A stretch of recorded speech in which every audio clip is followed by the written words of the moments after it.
दोस्तों, ये 1 आवर की टाइम फ्रेम का चार्ट है। आप कई घंटे तक इंतज़ार करते हैं अपने सेटअप का, और आखिर में वक्त आ ही जाता है जहां आपको पावरफुल ब्रेकआउट मिलता है। आपको मन तो करता है कि यहां बाय कर लूं, लेकिन आपको यह भी पता है कि 50% ब्रेकआउट फेल हो जाते हैं। लेकिन डर भी लगता है कि कहीं यह मूवमेंट चला ना जाए। कहीं ऐसा ना हो कि घंटों तक इंतज़ार करने के बाद मिले हुए सेटअप में कहीं ट्रेड मिस ना हो जाए। लेकिन फिर भी आप अपनी भावनाओं का गला घोंट के रिटेस्ट का वेट करते हैं। बाद में कुछ ही घंटों में आपको रिटेस्ट मिलता भी है, और साथ में एक बुलिश कैंडल का सिग्नल। आप बिना देर किए ट्रेड पंच करते हैं और मार्केट आपकी डायरेक्शन में चल पड़ता है। आप खुश होते हैं, लेकिन ये खुशी ज्यादा देर तक टिकती नहीं। सडनली मार्केट फॉल करता है और आप सोचते हैं कि अरे, अचानक मेरे साथ ये क्या हो रहा है। दोस्तों, ऐसा इसलिए होता है क्योंकि आपको वन कैंडल रूल के बारे में कुछ पता ही नहीं। वन कैंडल रेंज के रूल को यूज किए बिना मार्केट में सरवाइव करना नेक्स्ट टू इम्पॉसिबल है।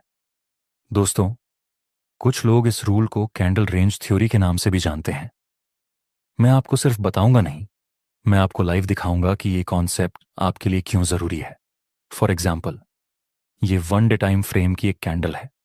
अगर आप इसी कैंडल को 15 मिनट में देखेंगे तो 15 मिनट में स्टार्टिंग में प्राइस नीचे फॉल करता है, और बायर्स की एक्टिविटी की वजह से बाद में प्राइस अपर डायरेक्शन में जाता है, और एंड में मार्केट क्लोज होने से पहले सेलर्स की वजह से प्राइस थोड़ा करेक्शन दिखाता है।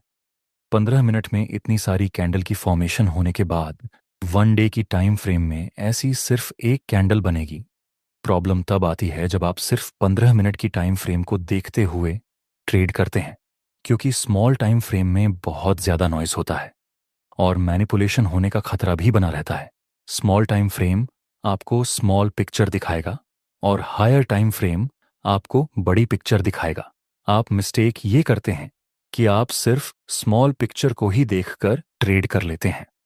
अगर आपको ट्रेडिंग से प्रॉफिट बनाना है तो आपको हायर टाइम फ्रेम की पिक्चर और स्मॉल टाइम फ्रेम की पिक्चर को कंबाइन करके ट्रेड एग्जीक्यूट करना पड़ेगा। आपको यह चीज थोड़ी कॉम्प्लिकेटेड लगती होगी, लेकिन टेंशन मत लीजिए दोस्तों। मैं इस कॉन्सेप्ट को इस तरह एक्सप्लेन करने वाला हूं कि कोई 5 साल का बच्चा भी इसे आसानी से समझ पाए। चलिए, कैंडल रेंज थ्योरी को आसान लैंग्वेज में समझते हैं। मान लीजिए ये डेली टाइम फ्रेम की एक कैंडल है, और जैसा मैंने अभी एक्सप्लेन किया, यह एक डेली टाइम फ्रेम की कैंडल 15 मिनट में ऐसे दिखेगी। यह सारी कैंडल्स इस 1 डे की एक कैंडल के अंदर बनी है, जिस वजह से ये सारी कैंडल्स को हम इनर रेंज कैंडल कहेंगे, और इसी कैंडल को हम रेंज कैंडल कहते हैं। हायर टाइम फ्रेम की कैंडल के लो को हम कैंडल रेंज लो कहेंगे, और हायर टाइम फ्रेम के हाई को हम कैंडल रेंज हाई कहेंगे। अगले दिन क्या हुआ? 15 मिनट में मार्केट ओपन होकर कैंडल रेंज लो को डाउनसाइड ब्रेक करता है। काफी सारे लोगों को ये सपोर्ट का ब्रेकडाउन दिखेगा और रिटेस्ट भी दिखेगा, और वे लोग यहां पर सेल करेंगे। लेकिन प्राइस नीचे जाने के बजाय सेलर्स के स्टॉप लॉस को हिट करके अपर डायरेक्शन में मूव करता है। इसे हम मैनिपुलेशन कहते हैं। अगर इस मैनिपुलेशन को हम 1 डे की टाइम फ्रेम में देखेंगे तो हमें एक हैमर कैंडल की फॉर्मेशन मिलेगी, जो कि बुलिश सिग्नल होता है। यहां क्या सीन हुआ? इस लो के पास जितनी लिक्विडिटी थी, मार्केट ने पहले उसको कलेक्ट किया, फिर सेलर्स को मैनिपुलेट करके लालच दी गई, उसके बाद मार्केट ने अपनी रियल डायरेक्शन में मूव किया। अगर आप कैंडल रेंज थ्योरी को अच्छी तरह से समझ लेंगे तो जहां पर सब लोग लॉस करते हैं वहीं जगह पर आप प्रॉफिट बना पाएंगे। लेकिन 90% ट्रेडर्स कैंडल रेंज थ्योरी में एंट्री तो सही तरह से करते हैं, लेकिन टारगेट गलत रखते हैं। आपको एंट्री भी सही जगह करनी है और टारगेट भी सही जगह पर रखना पड़ेगा। पहले हम एंट्री करना सीखेंगे, उसके बाद टारगेट रखना सीखेंगे। एंट्री करने से पहले मैं आपको टाइम फ्रेम सेलेक्ट करना सीखना ज्यादा जरूरी है, क्योंकि अगर आप स्कैल्पिंग करते हैं और डेली टाइम फ्रेम पर कैंडल रेंज थ्योरी को एनालाइज करेंगे तो वहां पर आपको कुछ खास रिजल्ट नहीं मिलेगा। इसलिए अगर आपको मंथली टाइम फ्रेम पर कैंडल रेंज थ्योरी मिले तो आपको डेली टाइम फ्रेम पर एंट्री करनी है। अगर डेली टाइम फ्रेम पर कैंडल रेंज थ्योरी मिले तो आपको 1 आवर की टाइम फ्रेम पर एंट्री करनी है। अगर 4 आवर की टाइम फ्रेम पर कैंडल रेंज थ्योरी मिले तो आपको 15 मिनट की टाइम फ्रेम में एंट्री करनी है। अगर आपको 1 आवर के टाइम फ्रेम पर सीआरटी मिले तो आपको 5 मिनट की टाइम फ्रेम पर एंट्री करनी है।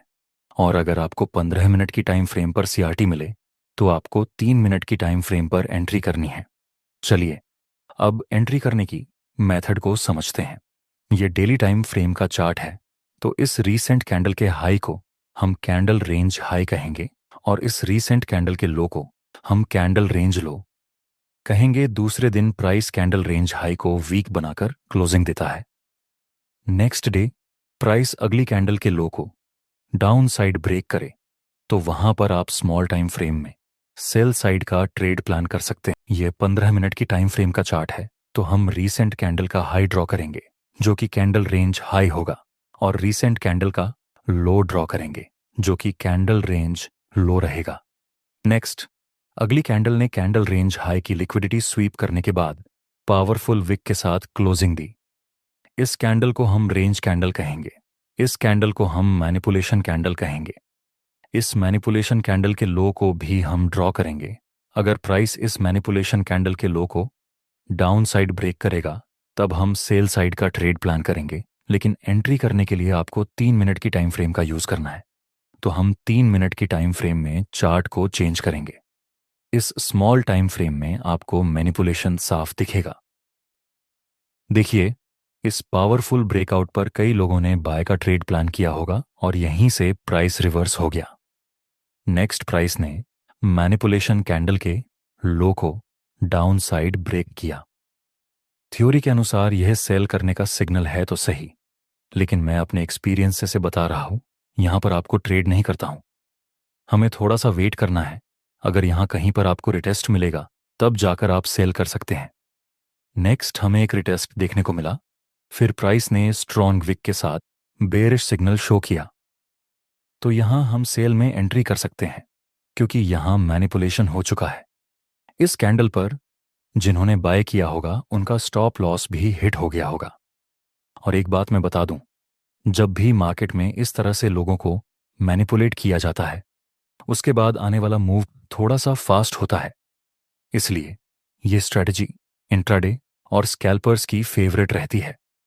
हमारा स्टॉप लॉस इस कैंडल के हाई पर रहेगा और प्रॉफिट टारगेट के लिए हम इस स्विंग लो तक का यूज कर सकते हैं।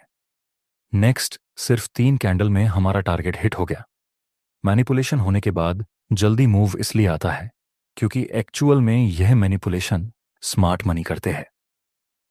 अगर स्मार्ट मनी को सेल करना होगा तो वे लोग एक फेक मूव बायर्स को दिखाएंगे। अगर स्मार्ट मनी को बाय करना होगा तो वे लोग एक फेक मूव सेलर्स को दिखाएंगे। दूसरा एग्जाम्पल देखते हैं। यहां मार्केट का स्ट्रक्चर बेरिश है और टाइम फ्रेम 1 आवर का है, तो हम रीसेंट कैंडल का लो ड्रॉ करेंगे जो कि कैंडल रेंज लो रहेगा और यह लेवल कैंडल रेंज हाई का काम करेगा। दूसरी कैंडल ने कैंडल रेंज लो को ब्रेक किया विक से। यही विक स्मॉल टाइम फ्रेम में एक प्रॉपर मैनिपुलेशन देखने को मिलेगी, तो हम इस मैनिपुलेशन कैंडल के हाई को ड्रॉ कर लेंगे। जब प्राइस इस मैनिपुलेशन कैंडल के हाई को क्रॉस करेगा तब हम बाय साइड के पोजीशन की पोजीशन बनाएंगे और एंट्री हम 5 मिनट की टाइम फ्रेम में करेंगे। 5 मिनट की टाइम फ्रेम में आप देख सकते हैं सपोर्ट का ब्रेकडाउन मिला, फिर रिटेस्ट किया। इस सिग्नल को देखकर लोगों ने सेल भी किया ही होगा, जिनके स्टॉप लॉस भी यहां पर हिट हो चुके हैं। इट मीन्स कि मार्केट ने अभी सेलर्स को ट्रैप किया है और बायर्स के स्टॉप लॉस भी हंट कर लिए। दोस्तों, ये ब्रेकआउट रियल हो सकता है या फेक। प्राइस किसी रेजिस्टेंस के पास थोड़ा टाइम बिताने के बाद ब्रेकआउट दे तो वह एक रियल ब्रेकआउट माना जाता है। और यहां भी ब्रेकआउट मिलने से पहले प्राइस कुछ टाइम के लिए कंसोलिडेट हुआ था, तो ये रियल ब्रेकआउट हो सकता है। लेकिन फिर भी अगर हम रिटेस्ट का वेट करेंगे तो हमारे लिए बेहतर रहेगा।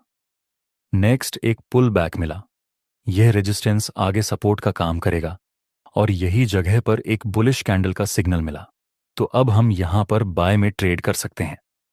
हमारा स्टॉप लॉस कैंडल के लोआ के नीचे रहेगा और टारगेट हम इस हाई तक रख सकते हैं।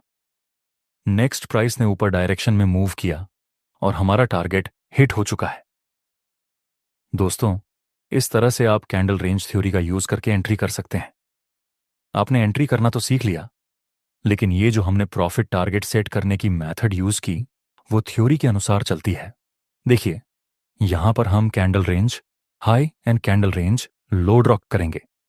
नेक्स्ट हमें मैनिपुलेशन कैंडल मिली, तो यहां हम मैनिपुलेशन कैंडल के हाई को ड्रॉ कर लेंगे। जब प्राइस इस मैनिपुलेशन कैंडल के हाई को ब्रेक करती है, तब हम अपना टारगेट इस हाई तक रखते हैं, जो कि हमें बुक्स में ऐसा सिखाया जाता है। लेकिन यहां पर आप इस हाई तक अपना टारगेट नहीं रख सकते। ऐसे केस में आपको सिर्फ इस क्लोजिंग प्राइस तक अपना टारगेट रखना है। इसका लॉजिक मैं आपको एक्सप्लेन करता हूं। देखिए, इस रीसेंट कैंडल के हाई की लिक्विडिटी स्वीप हुई है। लिक्विडिटी स्वीप होने से बाद ही प्राइस अपर डायरेक्शन में मूव करता है, ठीक है। लेकिन आप बताइए, अभी मार्केट का स्ट्रक्चर क्या है? अभी मार्केट का स्ट्रक्चर तो बेयरिश है। हम ऑलरेडी ट्रेंड के अगेंस्ट ट्रेड कर रहे हैं। इस वजह से जब भी हमें ट्रेंड के अगेंस्ट कैंडल रेंज थ्योरी मिले, तब हमें अपना टारगेट हाई पर लगाने के बजाय क्लोजिंग प्राइस तक रखना चाहिए। उसी तरह यहां मार्केट का स्ट्रक्चर बुलिश था, तो हम इस कैंडल के हाई को कैंडल रेंज हाई कंसिडर करेंगे और इस लेवल को कैंडल रेंज लो। नेक्स्ट अगली कैंडल ने कैंडल के हाई को ब्रेक किया विक से। अभी हमारे पास मैनिपुलेशन कैंडल है। जब भी प्राइस मैनिपुलेशन कैंडल के लो को ब्रेक करेगा, तब संभावना तो है कि प्राइस नीचे गिरे और हम ट्रेड भी कर। लेकिन ऐसे केस में हम टारगेट इस लो तक नहीं रख सकते। हम टारगेट रखेंगे इस क्लोजिंग प्राइस तक, क्योंकि मार्केट का स्ट्रक्चर बुलिश है। नो डाउट यहां पर हाई की लिक्विडिटी स्वीप हुई है, लेकिन हम ट्रेंड को अंडर एस्टिमेट नहीं कर सकते। यहां तक आपने जो सीखा, सेम तो सेम उसी टाइप की कैंडल रेंज आपको लाइव मार्केट में नहीं मिलेगी। लाइव मार्केट में आपको मिलेगी कुछ ऐसी रियलिस्टिक कैंडल रेंज। देखिए, ये रेंज कैंडल है। अगली कैंडल एक इनसाइड बार बनती है। इनसाइड बार बनने के बाद मैनिपुलेशन कैंडल की फॉर्मेशन हुई नहीं है। ऐसे केस में क्या करना चाहिए? ऐसी स्थिति में आपको वेट करना चाहिए कि मैनिपुलेशन कैंडल बने, उसके बाद ही हम कोई डिसीजन ले सकते हैं। नेक्स्ट दूसरी मैनिपुलेशन कैंडल बनी इनसाइड बार कैंडल बनने के बाद। तो अब आपको किस कैंडल के हाई के ब्रेक होने का वेट करना चाहिए?